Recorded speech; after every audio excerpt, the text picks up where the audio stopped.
In this video, I'm going to demonstrate a game I'm calling Triangle Billiards. So basically what you do is you cut out a piece of paper that's roughly the size of your rack and put it in the table. And then you try to hit the balls and make them come to rest in the triangle, somewhere in the triangle. And to legally score the ball has to be touching the paper. And what you're doing is you're taking the cue ball in hand and the object ball in hand and trying to do this. You could do this as an individual drill, or you could try to play against a friend where they try to make or try to score the solid balls and you would try to score the striped balls. I like playing games like this and doing drills like this because it helps me to develop that really gentle touch that I'm not used to while trying to play just like regular games and trying to run out with 8-ball or 9-ball or even straight pool.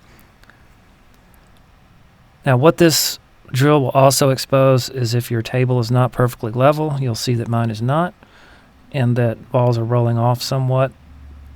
And from this perspective, the balls for me were rolling off, moving from right to left. But I still believe this is a lot of fun. You're also going to get some roll off if the paper is not perfectly flat on the table. So that's another consideration to keep in mind. Now this is a variation of the game where I'm making the ball go to a rail and then to the triangle. Again, I believe that this type of solitary practice is good for safety play.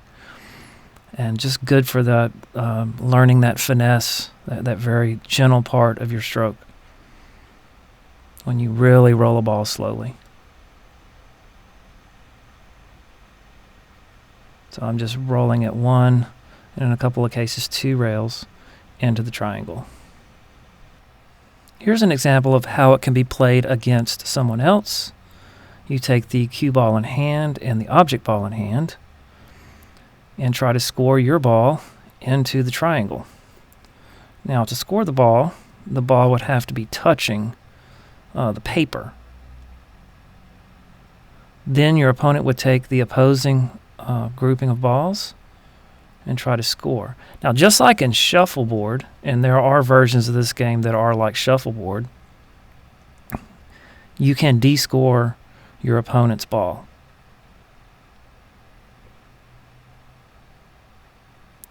Now, one way that I think this game could be broken is that if your opponent waited to the very end of the game, they could just hit the ball really hard and clear everything out.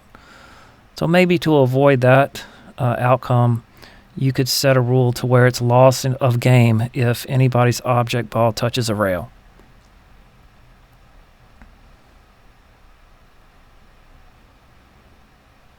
So just going back and forth, moving it, just trying to maximize the number of balls that go into the triangle. And you could see there the paper made that ball roll off pretty bad.